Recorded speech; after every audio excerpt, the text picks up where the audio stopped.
listening to this. Thank you for listening to this and hitting the play button. Really appreciate it. I haven't done this in a couple episodes because I'm real busy, but I really want to thank the Patreons, and I'm going to shout them out right now in order of the order that they actually joined. I've been getting a steady flow of at least one brand new member every month. Yeah, I really appreciate you guys for that. So we start off with Antonio Lopez, S. Champs, Eddie Munoz, Chris Glasses, Juan Casares, Jimmy Rodriguez, and David Sorrow. I don't know if this was a fake one or what, but we'll know at the end of the month. But if you are real, thank you very much. So this interview here, episode, is one of two that I did a couple of weeks ago when I took a little trip to San Diego to go check out Still Ill with the homie Glasses. Shout out Glasses. What's up, Chris? We went out to room it up, and we were gonna record, but some shit came up, so we didn't record. But hopefully I'll be recording with Glasses soon. That way you guys get your glasses fixed. And so enjoy this. So one of them was the last week's episode was with the homeboy Sergio Hernandez, aka Slurjo, a tattoo artist, a martial artist, MC, and soon-to-be film star and director. The same day, I met up with the homeboy Ricardo Islas, aka Dickie Islands, and he's a Chicano muralist, artist. He does it all: t-shirts, figurines. And this is the interview that you're about to hear right now. We set up shop in a park. And also, you know what? Don't forget to subscribe. If you ever have any questions, you can hit me up on Ranting with Ramos podcast on Instagram. But if you guys can go to the Apple podcast and actually subscribe, that way you don't miss any episodes or any little special comments I gotta say for the podcast. Also, if you could review and rate, that really helps other people find the podcast. Right now I'm at 39 reviews or ratings. So the more ratings, the more people get to find the podcast, and the more motivation it will give me to actually keep going and see that I'm getting more listeners. Like I said, it's not about the money. There's got to be a reason why I'm doing this, and that is for people to be listening. So again, the Patreon, it helps. It's not a gang of money, but it helps. And right now I'm at 7 people, so it is growing every month. If you're interested in that, like I said, it starts at $5, then it goes $10, and then it goes $25. And if you go on Patreon /Ranting with Ramos podcast, you can find all the information there. You get merch, stickers, just depends on what tier. You get to listen to the episodes before anybody else. Any music that I put on there, any special behind the scenes clips, videos, pictures, a bunch of cool stuff, that perks. More importantly, you get to listen to it before everybody. If you're waiting for the next episode, you don't have to wait a whole week.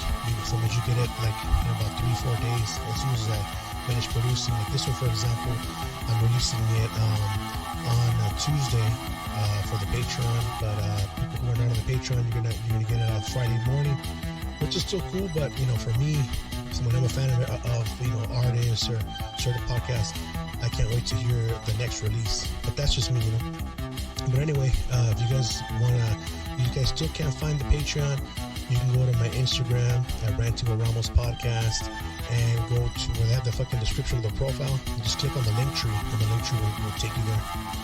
So without any further ado, here's the episode. Peace.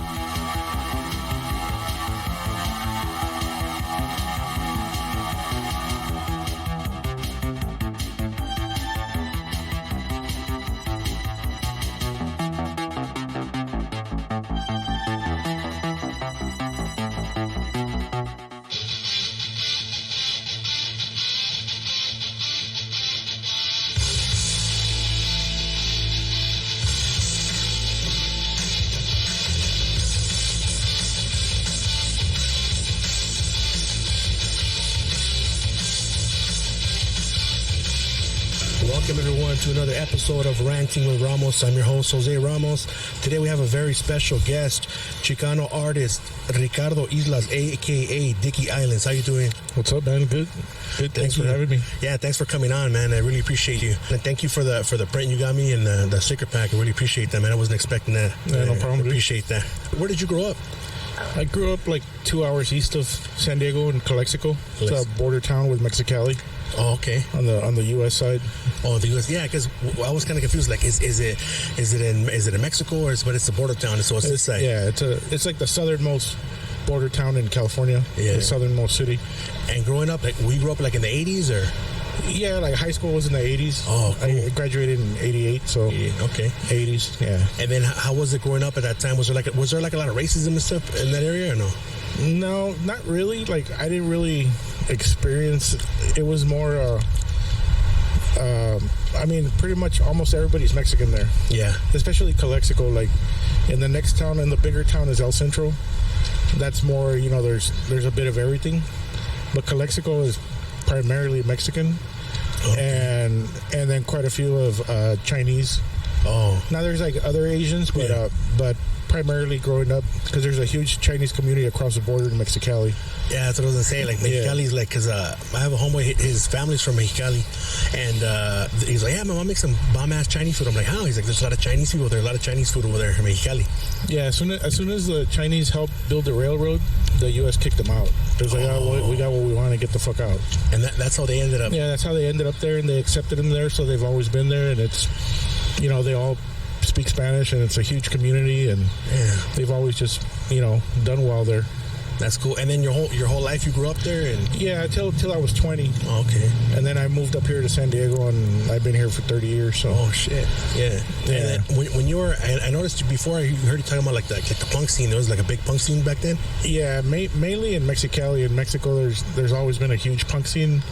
There was in the Imperial Valley, but it was scattered. It wasn't that big. But in Mexico, it was huge. I mean, it was like a ton of bands, big scene, When there was a show, it was like a humongous show, Oh, shit. But like on this side, since you were were you like one of the few punks? Yeah, especially Calexico, there was probably out of the whole town, it was pretty much me and my friends, so it was maybe like 8 of us that were into death metal and punk. Oh, and then the other guys that we hung out with every once in a while, they're more like into like the rock or glam or whatever. But okay. But it's like, if you're, it's just us. If you're trying to find girls, you're gonna hang out with. Okay, well, those glam guys got some girls hanging out. Like, let's go over there. So, yeah. So, but pretty much it was just literally just us that were into that scene. Yeah. And everybody else was into like new wave. Oh, okay, like the new wave. And would you guys go party like here in San Diego? People end up going to TJ to party. Would you guys go party over there? Yeah, we were there. 3-4 times a week. Oh shit. Because it was just easier. I mean, I could always get alcohol, but we'd go over there just to, it was just a wilder scene. Yeah. And then how were the authorities with you guys when you guys would go over there? Over there, they're fine because just if you get stopped, you just $10, $20. It's la mordida. Yeah. I mean, unless unless there was guys that didn't like. Mainly like long hair, they had a stigma, so you never knew how it was going to go. I had a few issues where they just picked me up for having long hair, beat the shit out of me, that, because they consider them, like anybody with long hair, they're like a gangbanger. Yeah. And so, I had quite a few incidents like that, but mainly like say you got pulled over if you were like a bunch of you in a car. Yeah. Because here's $20. It's all right. Yeah, it doesn't matter what you do, I remember, because even like when I would go to visit Mexico, whenever you see guys like that, they would call them marihuanos. It's a marihuano. Yeah, marihuano mafufo. It's a mafufo. And then I would see like their gangs were los Metallica. Yeah, there was there was one, los Iron Maidens. Los Black Venoms. Yeah, there was a few, Yeah. I mean, and I wouldn't really consider them gangs, but it was just a group of guys that hung out together to have fun and shit. And not to get jumped by, because that was the thing, like when I was dating my wife, and she was into like new wave and stuff, and she said, hey, let's go to the club. And it was like, all right, I might die, but all right. And there was quite a few times when I'm there hanging out, and you could just tell, man, like people are just mad dogging, like, oh man, we're gonna have to like sneak out of here before 2 a.m., you know. Like, you know it's coming and shit. Yeah. So, yeah, that's cool how you mentioned, like, and that's usually how gangs end up starting up, is like for protection, you know. It's a group of guys that are going to have each other's back and shit, and then it gets a bad stigma. Really, it's just to protect each other, because, you know, you have these fools beating you up because you have fucking long hair, you know, you look different, you know, so you guys got to rise up and shit, which is a good thing, you know. Yeah. But they turn it into a fucking bad thing and stuff. Yeah, and especially, you know, since nobody, like, in the Imperial Valley, like, it just wasn't a popular scene, you know, so I mean, it happened a bunch of times, you know. I'd be at a 7-Eleven and there'd be like a veterano. I remember one time in Calexico, I was pulled up to the 7-Eleven and there's this veterano and he's with his kid and he's just like, "Hey, mira, hijo, este es Joto." Oh, shit. And I'm like, pues no soy Joto, hijo, soy tu papá, you know. And then the guy gets pissed and, you know, I'm like ready to throw down. Yeah. And I'm like, all right, you know, and shit like that happened all the time, you know. It's a good fucking comeback. Yeah. like that Star Wars. Luke Star Wars. Yeah.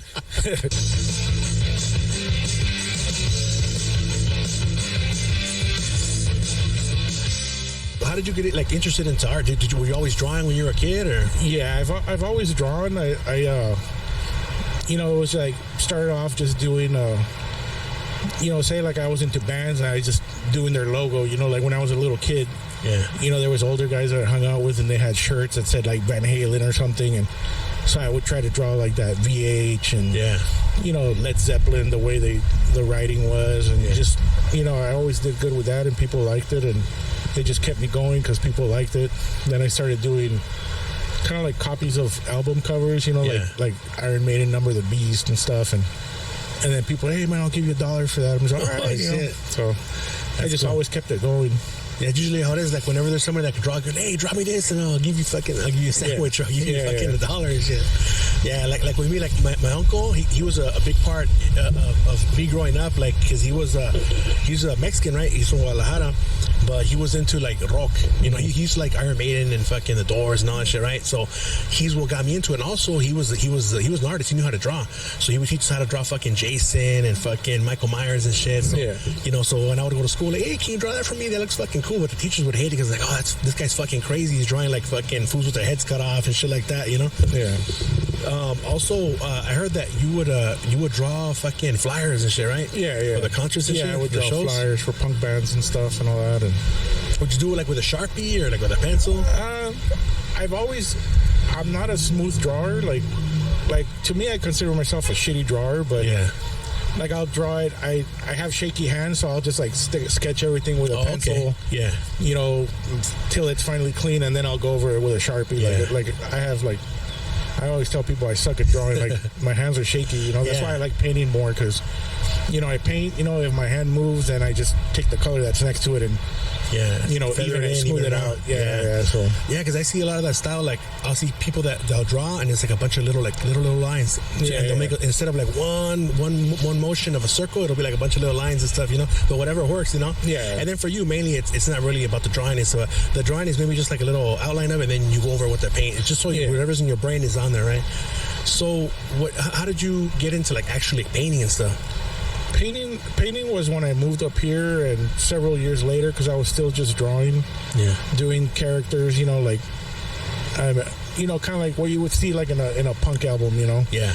You know, Ronald Reagan all kind of tweaked out and stuff like that, and and then my mom kept pushing me to take a painting class because she loved like oil painting and stuff like that. Like, she didn't do it, but she loved it. She loved it. She's into the arts, and she just kept pushing me. So I finally took a painting class, and like the first class is kind of, you have assignments, but it's all like different levels of students in the class. Yeah. In the first class, you have assignments, and it's really just to kind of for you to see how paint works. But everybody else does whatever you decide to do, what your theme is going to be. Okay. And so I'm in that first class drawing clouds. I'm like, fuck, I don't want to do what they're doing, this and that. And then finally, as soon as I passed the first semester, I'm ready to go, you know, do my own thing. And the first guy I did was this guy that OD'd in the bathtub. You know, like an actual person? Yeah. Yeah.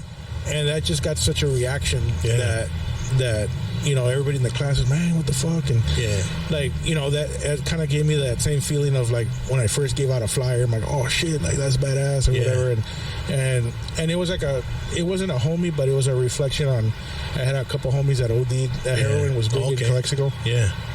So that got like the same reaction as a flyer. Yeah. And then my painting teacher, Robert Sanchez, was like a Chicano artist. So he's kind of like, hey, he's doing Chicano art. And he started, handing me books and, hey, check out this guy's work. And he's doing this and he's doing this. Like more guys in the 70s and 80s and 90s. And so that kind of got me going on the, okay, like what's this Chicano art stuff, you know? Because before it was just mainly like the standard punk stuff, like how extreme can you go? It wasn't necessarily Chicano, it was just extreme. Extreme. Yeah. But this stuff was Chicano, but it was still doing extreme, like the first 5 years I painted nothing but dead people. Oh shit. But that got my foot in the door to get other shows because people like having something different. Yeah. And then those apples or oranges that are painted, clouds that you mentioned. How did you get that in your mind to paint that? Like what influenced you to paint like the gore and the stuff like that? I was always into that stuff. Like I worked in a liquor store since I was a little kid, and that liquor store had like that was like the place to go for like magazines. So like cuentos and shit? No, they just had a huge, like there wasn't a lot of stores. Oh, okay. And that store had that was a place to go for like porn and the metal mania and this and that. Whatever you were into, they had a big magazine rack. Yeah. So I started collecting like Fangoria. Oh, and shit. all those horror. Yeah. There was one horror movies magazine, and Fangoria was the big one. And so I, put up all these posters of stuff like that, from horror movies and stuff. And between that and all the album covers that were gory, that just kind of got me into, I guess, like that shock value. Yeah. Because you like looking at that stuff. Yeah. So, but that's cool that even though like not everyone has that same taste, they can admire like, oh shit, this is different. This is something out of the ordinary. Yeah, which is cool. And then I noticed one of your paintings, I really liked it, and to me, I was like, you know what, this guy for sure, when he was a kid, he was probably looking at a lot of my magazines. I asked you, right? Yeah, that's one of the first paintings I did was called Homenaje a la Alarma. Yeah. And because we used to go cut our hair as a kid, we'd go across the border. Right as soon as you cross the border, there's a big old hotel there, and there was a basement, and we would go down to the basement. And Calexico, there was no place with a basement or nothing. So it was like, oh shit, there's a basement, and it had the cement railing, so you can slide down. Yeah. Which is probably pretty gross, But we'd go cut our hair, and while we waited to cut our hair, there was like a big shoe shine thing inside that had like a magazine rack. And so we're waiting for my dad to cut his hair, or my brother, or whatever. And so you're just looking at magazines, and the one that always caught my eye was Alarma. Yeah. So you just see all this stuff that I'm like, holy shit, guys that were decapitated and people in like acid vats and stuff like that. And it was always kind of funny because you see all this, 20 pages of gore, and then they have, the centerfold is an actual like centerfold in a bikini with a crossword puzzle. It's almost like you need a break from that. Hey, we're gonna get back to real life, We're gonna show you some booty and a password and a crossword, and then you can get back to so that always kind of stuck to me. Yeah. So I that was one of the first paintings I did was an homage to Alarma. And then come to find out, it's got the name Alarma. Like I saw it, because when I was a kid, I would look at those magazines too. There was like we used to go to a supermarket, and they had a magazine shop, and it was all nothing but Mexican, So they had cuentos de Capulina, fucking the Luchadores. They had the Luchadores magazines, and they had Alarma. But nobody would tell me anything. I was like 5 years old, 6 years old, and I'd be looking at that shit, and I wouldn't be scared. It was like fascinating. Even now, it's fascinating, And also, would you watch a lot of like Faces of Death and shit like that too? Yeah, I watch all those. It goes hand in hand, huh? Yeah. Yeah, it inspires. And then one thing too, I noticed. I was looking at your artwork.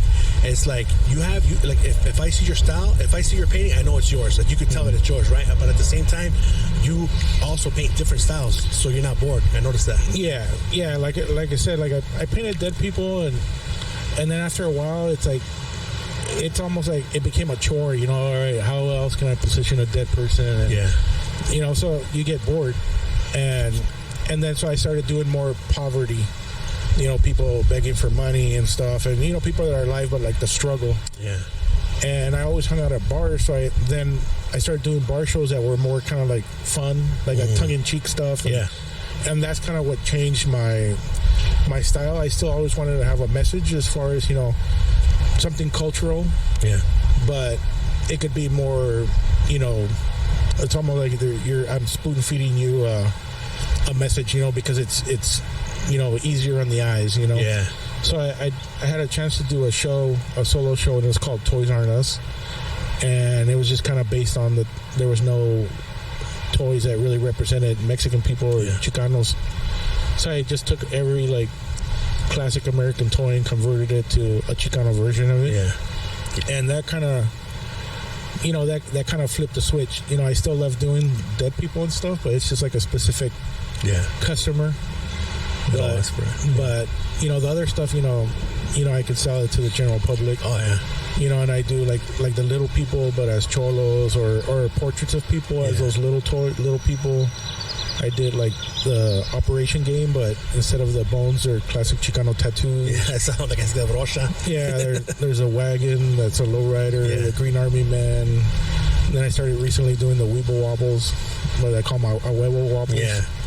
And so it's just a collection of different toys that maybe I grew up with. Yeah. I did one with I forgot what it was called. It was kind of like a green worm with a saddle for like little toddlers. Yeah.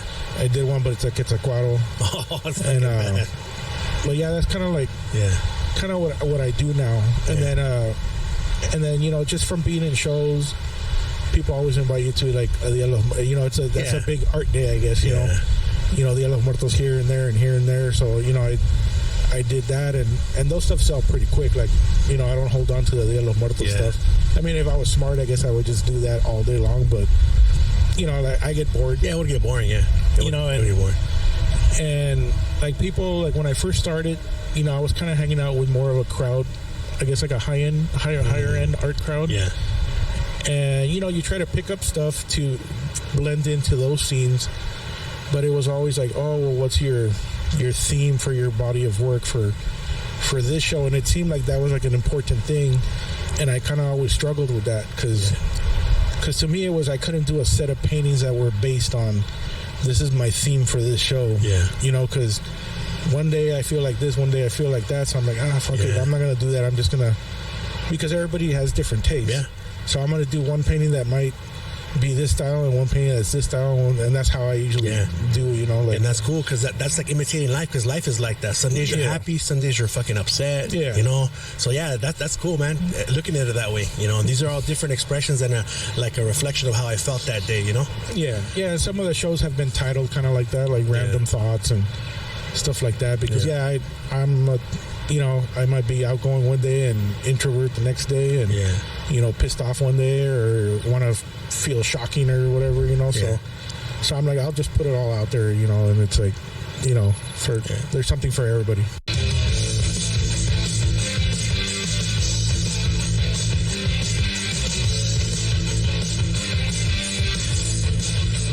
You mentioned earlier that you wanted to show like the poverty and how people go through. I remember one of the paintings that stuck out to me was Los Músicos, and then it was cool too because you painted your dog who had passed away, and that's really cool. You tied it in there, so that was a really cool one that I like. So like, obviously, like I wasn't asking like, oh, do all these thoughts come in and then you start painting? Obviously so, because you said that you think about what you're painting, like when you're doing the toys, you do like a twist, a spin on them, so in your mind you create it first and then it comes out to the paint, to the art. Usually like it'll just like, I think I get a lot of my ideas, it's almost like they talk about gray noise. Like people say they get a lot of ideas in the bathroom or in the shower. It's true. And it's because you got that gray noise, the shower going, and your mind kind of clicks off. And so a lot of times when I'm at a bar, and I'm just sitting there, and it's just the noise, like ideas come to me and I'll just text them to myself, Like as long as I have a title, I already know what it's going to be. Yeah. Like I do, or even if I hear a song and the title or a phrase in a song, and I'll take that phrase and it's like, okay, I already know what I want to do, and that's the title of the piece. Oh shit. And so I already pretty much know I can't paint like some people just start painting, you know. Yeah. Hey, I'm just gonna start throwing paint and it's gonna come up. Yeah. Like I don't work that way. Like I need to know what it's gonna be. I need to know where every drop of paint is gonna go. Yeah. That's what I was gonna ask. Like, cause like for me, like sometimes when I draw or like when I paint something, I just start doing it. I'll feel a certain way and I'll start doing it and something comes out. But I guess it is better the way you do it because you already know what you're gonna paint and you know how it's gonna go, what colors you're gonna use and stuff like that. So it's kind of more organized, you know. Yeah, it's just the way my brain works. Yeah. Like Chicle owns a painting I did a long time ago that it's this little girl holding she's kind of like if she was sunken into a blanket and she's holding like 2 sugar skulls over her eyes. But I decided to make the background more like swirly, like it's like an orange and green or something, like almost like abstract. Yeah. The girl's not, but the background is, and it's literally just swirls. Yeah. And I spent more time on those random swirls than I ever have on anything. Oh shit. Because my brain just doesn't work like in a loose, you know, like in a free pattern. Like I need to know exactly where it's gonna go. And even though that stuff didn't matter, you know, it's just like I could have done anything. I could just a random swirl and it's done. Like I went over those things like so many times, and it just my brain just does not function that way. Yeah, you know? yeah. Because I noticed too, like for me, like let's say if I analyze something too much and I think about what I'm gonna do, it doesn't come out as cool as if I just had an idea and I did it. You know what I mean? When it's spontaneous, I feel like things come out better that way. You know? And that's kind of how one thing that I'm kind of known for is waiting till the last minute to do stuff. And I'm like, okay, I won't sleep for 2 days and I'm going to finish these 4 paintings or whatever, you know. Yeah. But I tell people, like, I work better that way because it's like that pressure. Yeah. And you kind of, if I had 2 weeks to finish something, like, I'll just be wasting time and throwing extra stuff that probably didn't need it and I hate it. Well, when your time is short, it's almost like you automatically filter all the bullshit out. Oh, that makes sense. And it just goes, you know. Yeah. And that's how I've done most of my work is like whatever's necessary, just your mind just filters it all out at the moment that you're doing it because you want to get the best ideas out of there, right? That makes sense, man. Yeah, and I think because I started with like kind of like cartoons and comics and stuff, it was more about the main character and everything else, you know, doesn't matter as much, you know. So to me, it's kind of like as long as the idea is there. So a lot of times, some of my pieces just have a solid background or stuff, but it's just about the main character. You know, so sometimes the background could be whatever, as long as the main character is like the main focus, right? Yeah, that's what you want, anyways, right? Yeah, and I think that comes from kind of like the cartoon type of graphic background. You know, I do have some, but most of the time I don't have like a super elaborate background. Not that I can't do it, but it just, you know, I'm more focused on this is what I'm trying to show you. This is what I'm trying to explain to you is this guy.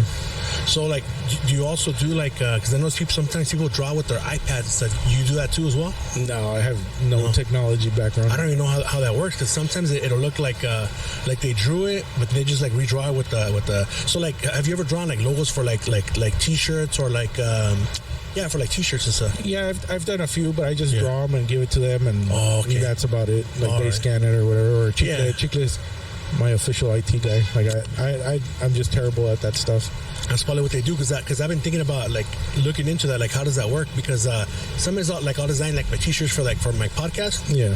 And the way I do it is, like, I'll do it on my phone, but then I'll put it into Photoshop and I'll kind of make the right size for the T-shirt and stuff. Yeah. So it's like 14 inches by 16 or whatever.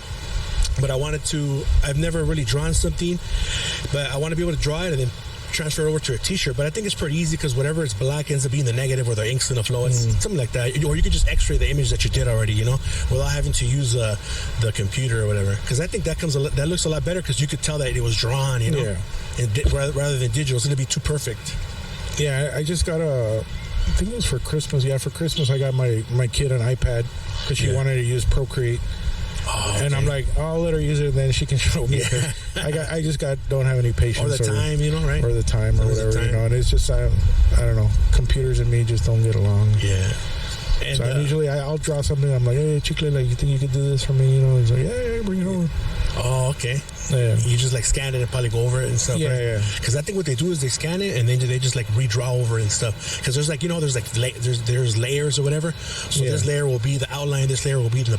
I still don't understand it. Yeah, I just enlarge it, get it ready to print, and that's it. I don't really go into it that much. But it'd be cool to something extra, to know how to do. Because you'd be able to do a lot more with your art. I mean, you're still doing with the paint. People love paint, because that's like something that is done by hand. It's one of a kind, and so. Yeah, and that's the thing. Like, I've always got a project going on, so it's like I don't see myself having any time for extra stuff. For learning. moving on to learning how to do this or learning how to do that.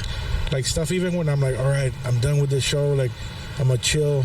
And then, like, the next day, somebody will, hey, man, I need this. Hey, I need that. So it's like, I don't see any time in the near future where I'll have time to. Oh, okay. You get a lot of commission work and stuff? Yeah. I get a lot of commission work. And now I got a couple of shows lined up. And in January, I'm doing a show in Texas and San Antonio. So I'm working on that. Yeah. A couple of commissions. And then in August, me and Chicle are going to Albuquerque, New Mexico to do a show out there. Oh, shit. It's like us two, and then like 3 other San Diego artists, and then some Albuquerque artists. Yeah, that's cool. Because I've never really. The only time I painted on a canvas was already like primer and stuff. But you primer your own canvas and all that stuff. They most of the time they come primered anyway, like that, right? but I always primer it anyway because I like to start. I like to start my images in black. Okay. It's just a preference. Yeah. And because sometimes, like, say, if you use white as a base, it has a different look to it than if you start with black. Just like painting a car, Yeah. They paint cars silver first to get this other look. Yeah. Rather than gray, to get a different look. Yeah. So I prefer to start in black. And then if I do any type of sketching, because I normally just start painting, I might just center it and put some basic lines to know that it's somewhat centered. But I use it like a white charcoal pencil. Yeah. And that way, like if you use like charcoal or like a pencil, sometimes the pencil will come through.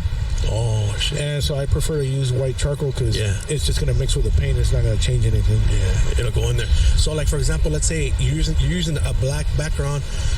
Let's say, for example, you're going to paint a black cat or whatever.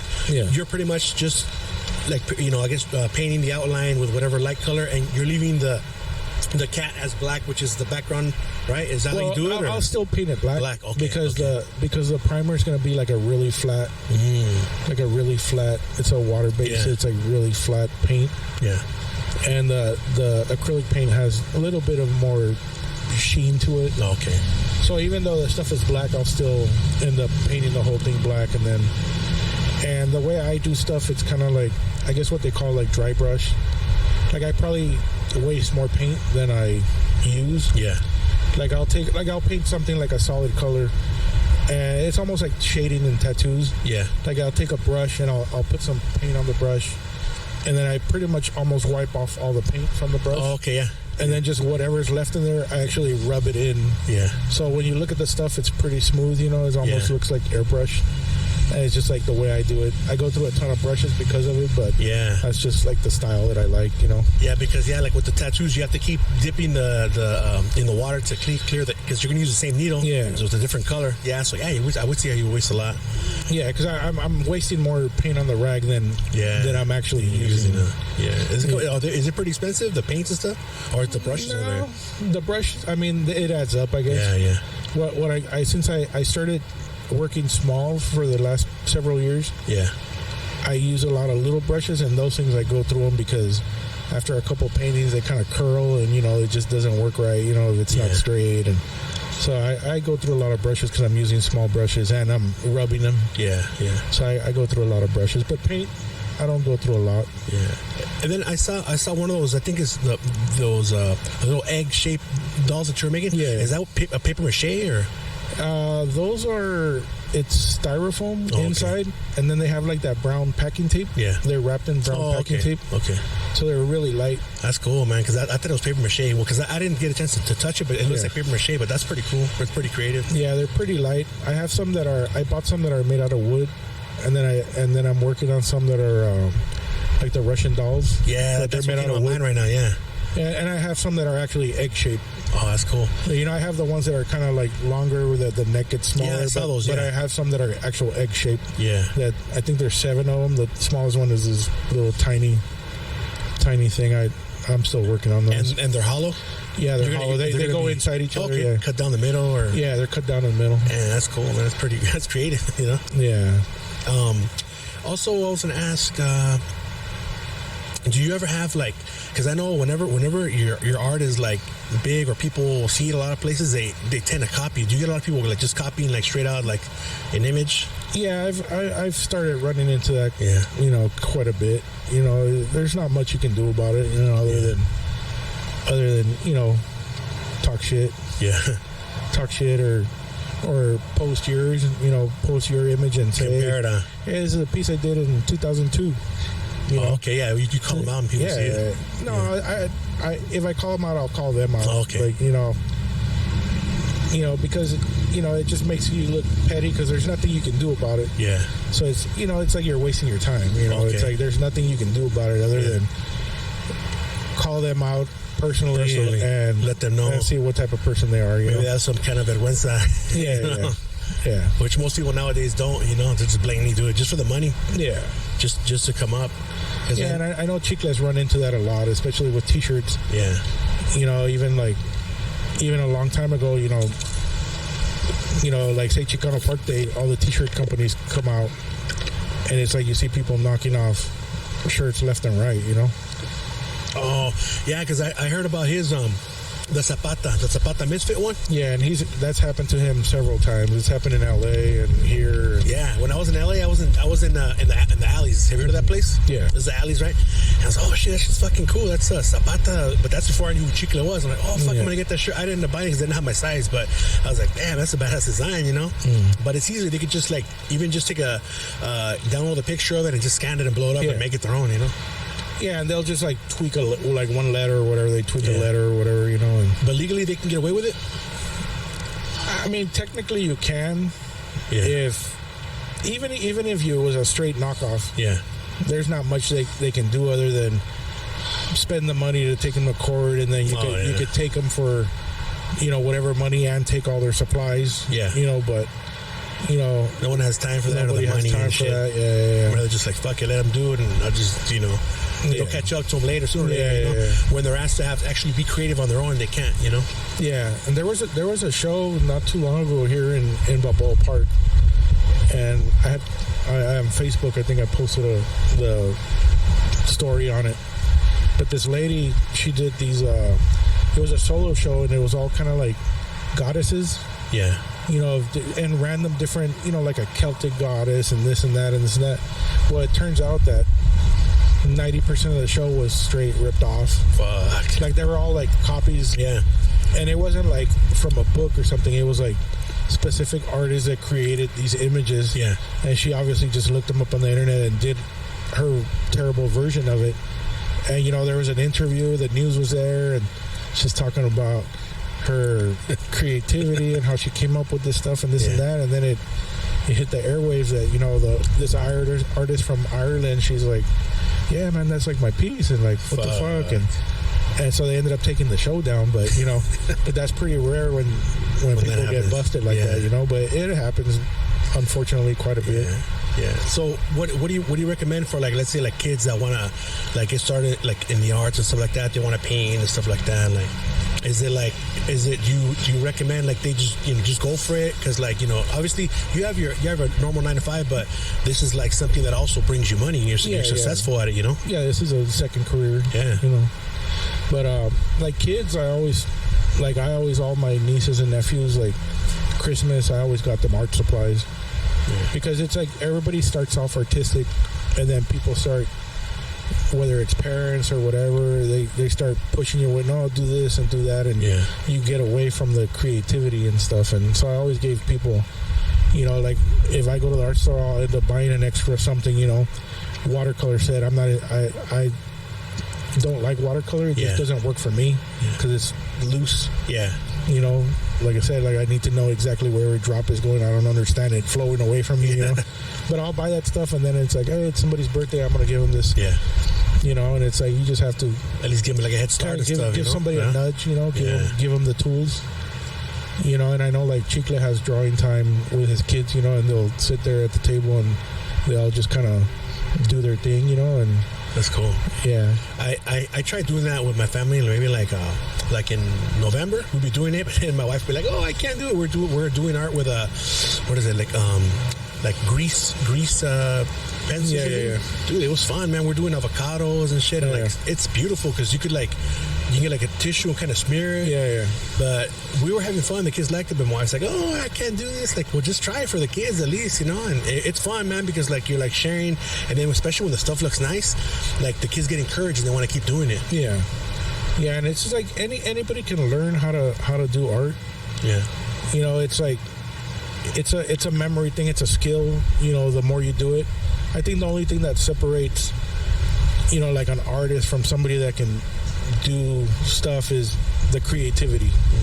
You know, coming up with your own specific idea. I think that's the only separation, but anybody can learn how to draw like photorealism. It's just a matter of practice, you know, just like the tattoo artists when they would, you know, be apprentice, you know, hey, draw me this rose. Okay, draw it again. And it's just a matter of practice and doing it over and over and over again. Yeah. So it's the same thing, you know, you just got to practice.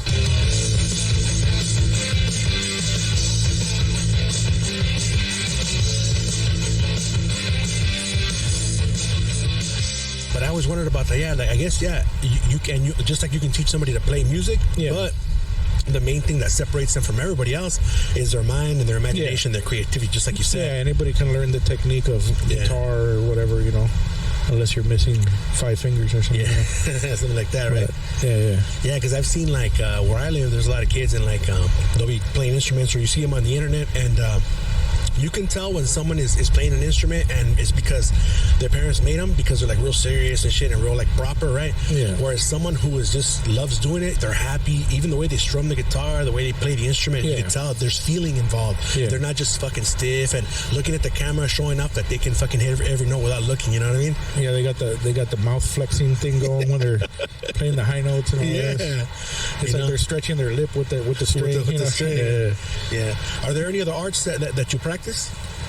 Like music? Did you ever were you in a band and stuff like that? Nah, the band that was like very brief. Like it just wasn't for me because I was into partying at the time. Oh, okay.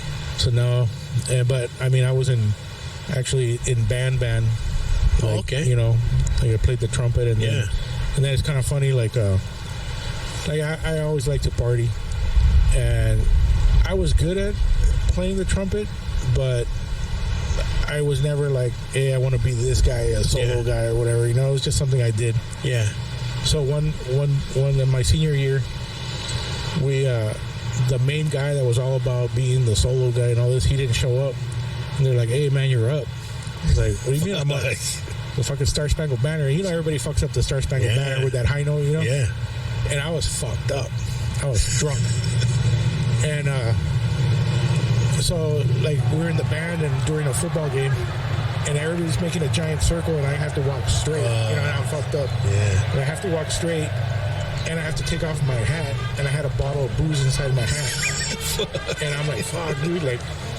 So I lean my head over and trying to like not have the bottle drop out, you know. Yeah. And here comes the Star Spangled Banner, and I can't feel my lips, and I just fuck it up.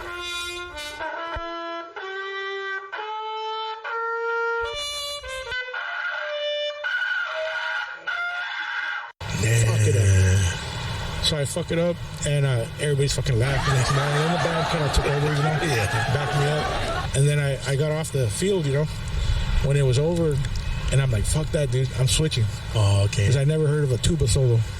Yeah. So me and a couple of guys that used to party, we all decided to switch. Yeah. So we switched to tuba, only because there's no tuba solo. Yeah. And the school had some, so they were the fiberglass tubas. Yeah. So we would literally like put a 6-pack inside the tuba and fill it with ice. And then we would just drain it with the spit valves. We would drain the water. And so we're at the football game. We're not really playing. We're just fucking pressing buttons and pretending to play. And then when we get on the stands, we're taking beers out of the tuba. That's in high school? Yeah. So everybody's always fucking, hey, man, That's remember cool, we used to man. fill up the tuba with beer? Yeah, that was my ice chest. That's cool, man. Yeah. You know what? It's because my daughter she played the trumpet, and it's hard just to even get that, to be able to make that sound, that duck sound. You know, it's hard, man. I tried it. You know, it's really, really, really hard. You know, I even tried one of those plastic pieces. You know, with the plastic one, it's easier. You know, because it vibrates more. I guess. Man, it's really, really hard. But if you can play the trumpet, you play the tuba because it's the same thing, right? It's the same thing, other than it's different notes, which we didn't even realize till we got them. Yeah. And then we're like, oh, like, how are we gonna fake this? You know? Yeah. But it's kind of funny because like the notes are so low. I mean, we could make it play, you know? Yeah.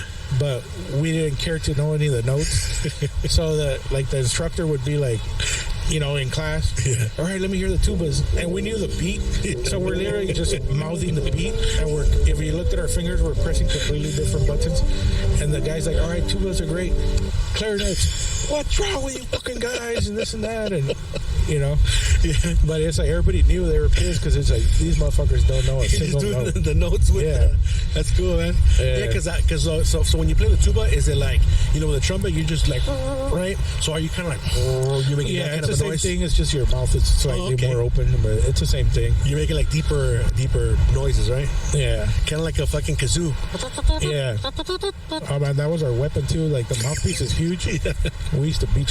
You got in a fight, and it was like it had that mouthpiece. I'd fuck some fools up with that thing. It sticks out. You pull it off. Yeah. Oh shit. Because even in the trumpet, you can have different ones. Yeah. That are shaped different for, like, say if you're strictly a solo guy that plays high notes. Yeah.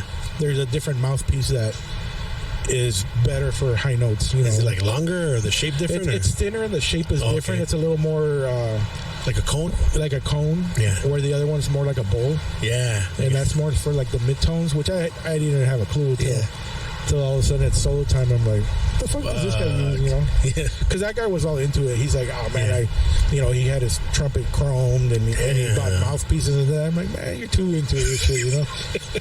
I'm just trying to get through the day. Yeah, just trying to get through the day and stuff, dude. Yeah. And would you guys have to wear like uniforms and shit for the games? Yeah, for the games, yeah. And you guys have one of those fucking, because when I would go watch the football games, they'd have those fools that have they're spinning those fucking things, throw them up in there, the batons and shit, all that. Yeah, that's like the main guy. And there's like that person's all like, fucking, like a circus fucking. Yeah, I don't know how I ended up there because I was always like an outcast, like. Yeah. Was it just to fucking pass time, or just to get the grade, whatever? Yeah, I don't know. It's just because I was never into anything like that. It just went through the motions. Yeah. Just kind of like my mom wanted me to go through what's called do like my communion and confirmation and all that. So I would go to these classes and oh man, the priest hated me, like, because I was always just stirring the pot. You know? Like they hated me. You would like question them and stuff? Oh yeah, I would question them. Like even when I was a little kid, me and my friend would just talk shit, and in the elementary one, like you'd go like on a Saturday, and they just kicked us out. So the whole time we'd be like outside the class sitting there. Yeah, and at that time, that's when the nuns used to slap the shit out of you and all that. You know? They're able to, Oh yeah. And then like when it came time to like confirmation that we're older, I would just throw out random questions, you know. Yeah. When they would say stuff, and I'm saying, hey man, like sounds like you're judging. I thought you shouldn't be judging. Damn. And I would just throw out stuff. You know, because hey, I heard one of the priests got caught, you know, molesting a kid. Like, but you guys knew about it and you were high. You know, I would just throw it out. This is like real stuff that was actually happening. Oh shit. Yeah, man, they would get pissed. Yeah, because and it's real stuff that you're questioning. You know, how old were you at that? Probably 15 or so. Oh, okay. I thought they were like 5 years old, but that's still like. No, because like. It was funny because you used to do your confirmation when you were in the 8th grade. Yeah. And I have a sister that's 1 year older, and she did hers. I'm like, man, she's done. She doesn't have to go to this bullshit anymore. And then it was my turn. It was, all right, next year, that's it. I'm done. And then right when it was my turn, they decided that they didn't know enough, so they moved it all the way to junior year in high school. I'm like, motherfucker. Oh, shit, they extended it. Yeah, they extended it. I'm like, why? Like, this was my last year, you know? Yeah. So I just used to irritate the shit out of everybody. Yeah, so you would get kicked out all the time? Oh, yeah. But you still were able to what is it, Yeah, and I'm not religious. It's just something I was doing. Yeah, you have to do it as a kid, you know? Yeah, because I'm not religious whatsoever. I tell people I have my own religion, the Nation of Islas. You know? That's good, dude. And that's it, you know? Like, So you believe that, is there like a creator that created everything, or? Yeah, I think there's something like that, but I don't not a follow white man with like the any beard? like organized religion Okay. because, I mean, the people that wrote the Bible are essentially, it's kind of like look at politics today. Yeah. You know, you have your Republicans and your Democrats, and they both do bullshit. Yeah. You know, it's true. they both, you know, one does as many scams as the other. Yeah. You know, and so the people that created the Bible, they're just like them. They're essentially the politicians of the time. Yeah. So who's to say they weren't throwing out their own agenda? You know. Yeah. It's not like God wrote the. It's not like God wrote the Bible. Yeah. You know. They said it was inspired, so who knows? You know. Yeah. Who knows?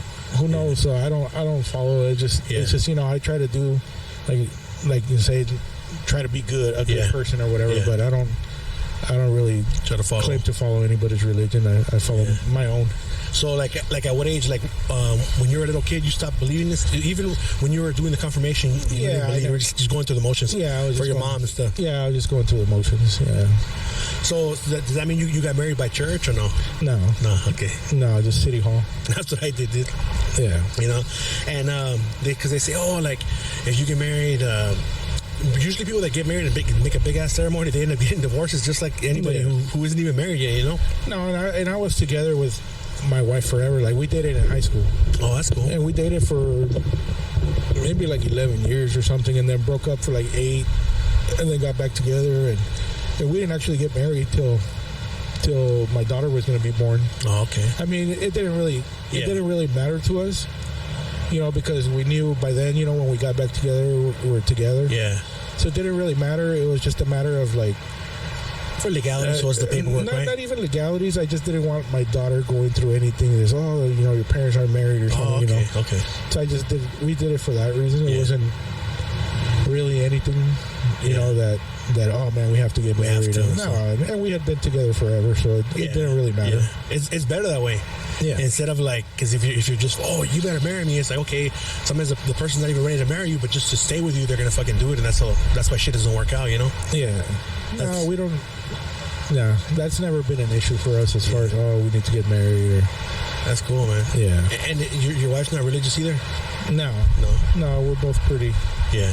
Just do our own thing. It's kind of weird because when my kid was like 6, she started asking about it, and it was kind of weird because she has a kid in her class since kinder that's Jehovah's Witness, and she would like come home and it's like, hey, this little girl says that I don't pray, and she's like, you know, hitting her up about it. Yeah. And it's like, man, what the fuck is she asking you about religion?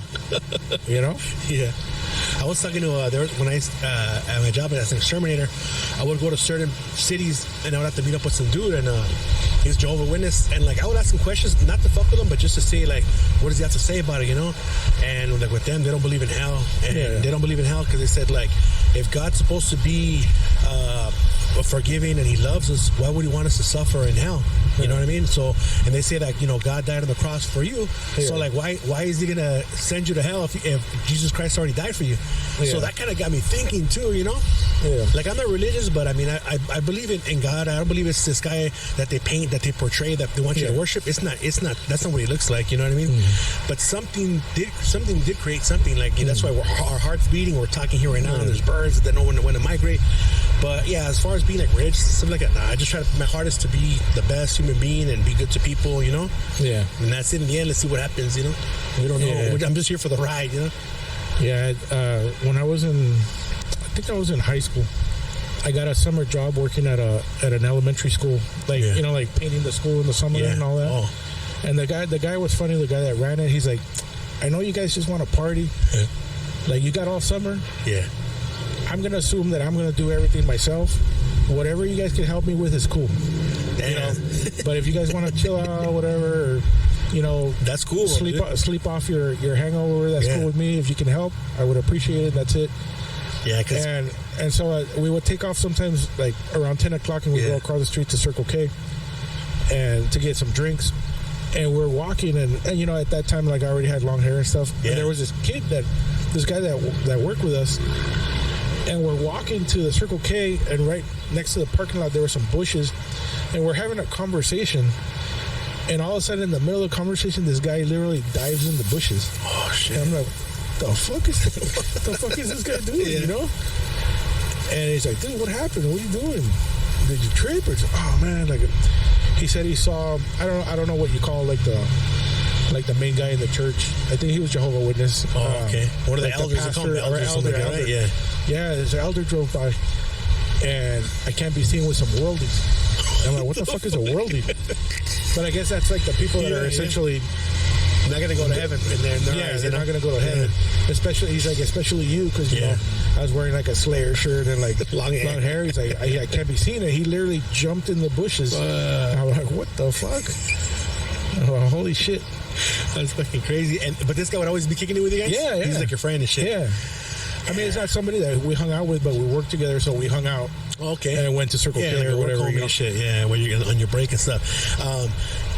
So me and him would talk, because he was like one of the main dudes too, and we would just go into stuff like that, and like he would show me, and I would pay attention. But usually people when they try to talk about certain things, they get upset, or I was just listening to him, hearing him out. He wasn't trying to convert me or nothing. I was like, hey, no les conviene porque he's gonna convert to and shit. Like, I'm just listening to him. I'm just interested in why he believes that, because a lot of times that's mainly why I do this podcast too. Is like everybody's different, and like I want to understand why, even though I don't agree with those people, why do they think like that? And I would want people to ask me, oh, so why do you believe this? This is why I believe it. You know what I mean? Instead of just like, fuck, I don't agree with that, and that's it. Shut it out. There's a reason why everybody believes what they believe. And why. Yeah, I don't mind at all having conversations with, I used to carpool with a guy that was Jehovah's Witness, and we would, we worked far. We worked in Carlsbad when we lived here. Yeah. So it was a 45-minute drive. Yeah. And we'd have conversations. I like having conversations about stuff like that. What I don't like is when people are trying to convert you. Yeah. Like, that's when it irritates the shit out of me. Yeah. But conversations, I'll have them all day long. Give me a bunch of those Watchtower magazines? Yeah. Oh, man, I pissed somebody off at work because I was going to do... I never ended up doing it just because I moved on to something else, but I was going to do a piece on religion, and I told this girl that worked with me that I was going to do this guy, and they're kind of... There's a bunch of people around him from different religions, and they're kind of like pulling on his face, and they got his hands tied and this and that, and they're all kind of spoon feeding him, and like on the spoon there's like different symbols of different religions. He's like, oh well, the Jehovah's Witnesses don't have a symbol. He goes, no, that guy's gonna be holding my neck and holding a watchtower, like they're gonna slap the shit out of me. He's like, that is your symbol. Then the magazine, yeah, because that's how you incorporate them. He's like, don't do it. Then I imagine that concept. That's pretty cool, man. Trying to pull it open. Yeah, I don't know. I guess I ended up forgetting about it. I know it's in the notes somewhere. I would have pissed that fool off like crazy. Oh yeah, so like, so when you think of ideas, you said sometimes you text yourself and stuff like that, but do you ever like write down like notes? Do you have like a notebook, or I just write down titles and that's it. And that's enough for me to re-jog your memory. Because with me, sometimes I have ideas for like for the podcast or certain topics I want to cover, and I'll be like, oh, I'll remember. I get home. You forget. If you don't do it immediately. Yeah, it happens, especially because I have so many fucking thoughts. My mind's always fucking racing and shit. And I'm sure you do, because that's why you come up with all these fucking ideas. That it's a good idea. I should start practicing doing that, because I noticed that whenever I like in my truck for work, I have a fucking notepad like this one, and I'll just boom write it down, and then at the end of the day, it's like, oh shit, I have all these ideas and shit. Yeah. Whereas you go home and what the fuck was I thinking about? You forget. There's so many things that go. You're thinking about a bunch of different things at once sometimes too. Yeah. You know what I mean? Yeah. So I usually try to. Now I kind of put it in the notes on my phone. Like in the early 2000s when we had like an answering machine, the people would come to my pad and go, God damn, dude, you got 74 messages? And it's like 50 of them were like I was always out partying. Yeah. So I always had, I couldn't hear an alarm clock for the life of me. Oh, shit. But I could hear the phone. Yeah. And so I always had somebody call me. Yeah. Whether it was my girlfriend at the time or my dad or something. So it's like you go through the messages. Hello. No one is available to take your call. Please leave a message after the tone. And I would hear the phone, but I couldn't hear the alarm. It didn't matter how big of alarm. So I got that, and I got messages from me from the bar. Like, hey, Richard, it's Ricardo. Hey, Dick, it's Ricardo. Hey, Dick, it's Dickie. Like, oh, this guy was more drunk that day. Yeah. Yeah. And I just throw out a title, and then I would just write them down when I got home and stuff. And you would have like friends to be there with you listening to that shit. Like, Yeah. what the fuck? Yeah, because they notice like, damn, 75 messages. Yeah, I'm like, you play those for are all, check it out, dude. Yeah, those are all notes. So, That's a really good way to keep track of shit, you know. Like when I used to work at a Craig Auto Parts, which is like a fucking AutoZone, Pep Boys and shit, right? And I worked there, and there's some dude. He was kind of slow and shit. So what he would do is, this is before fucking smartphones and shit. He had like a little fucking pocket recorder, and they'd be like, note to self, throw out the trash. You know, some little fucking like, what the fuck? This guy's fucking weird, but it's smart because if your memory kind of sucks, Yeah. or you have so much in your mind, this will help you. You know, and it's cool because you're hearing your voice. That's even better, man. Because like sometimes it's hard to, I guess, write down the idea. Sometimes it's better just to express it, you know, with your voice, and then you hear it back. Okay, and in your mind, it'll bring back that memory automatically rather than writing it down. So that makes sense. yeah. I should start doing that too. Because the phones have a recorder now. Yeah. I just write it in the notes. But Yeah. like I said, for me, it's just like a title, Yeah, and that's it. there, It'll jog everything. it'll jog everything back. Yeah. That's cool, man. Well, it's been nice talking to you. We're coming to an end. Any last words or any advice you want to give to people out there who want to be artists and do the thing? Yeah, be original and don't steal my work. Yeah, that's true. Always be original and shit, you know? Yeah. No, and I'll elaborate on that too. Like, Yeah. I tell people all the time, kind of like what gets me going is just in conversations and in talking to you and hanging out here, and I'll see somebody walk, you know, or whatever. It's just, that's what I draw from, you know. It's joking with friends, you know, making fun of somebody. It's like, you know, we call him El Semáforo because he's got big glasses and stuff and all. Okay, I'm going to do a painting on Semáforo, you know, this guy. Oh, shit, yeah, you're right. You know, shit like that, you know, and that's kind of what I draw on. So, you know, draw on what makes you, you know, what your experience, you know, so you're an individual. Yeah, so that means that, like let's say, for example, right now we're sitting down, you observe people, because I do a lot of that. I observe people like, oh, why are they doing this? So, you know, and you get an idea. Yeah. Because everyone's different, so that's like, okay, he's doing that, you know? Oh, yeah, I'm constantly watching people. And it's kind of funny because, like, before pandemic, like, I never really drank at home. Like, I like to go out. Yeah. And I could be the only person in the whole bar, and I'm comfortable. Yeah. Because I'm just, you know, even just the environment, you know, I'm making notes on the environment, and you know, like the super drunk bar monster at the end, you know, like, hey, man, I'm going to do a piece on this guy. You know, like, what's his story? I'm going to do a piece. And, you know, so I'm always observing. Yeah. Yes, but that's what keeps people original. Yeah, observing. You know, paint your own experience, you know, not somebody else's experience. That's a good, wise words to live by. Is there, where can they find you on Instagram if they want to find your artwork or commission something? Yeah, Instagram is real Ricardo Islas. All right. And Facebook is just Ricardo Islas. The same thing. Yeah, it's just Ricardo Islas, not real Ricardo Islas. Okay, Ricardo Islas, all right. Yeah.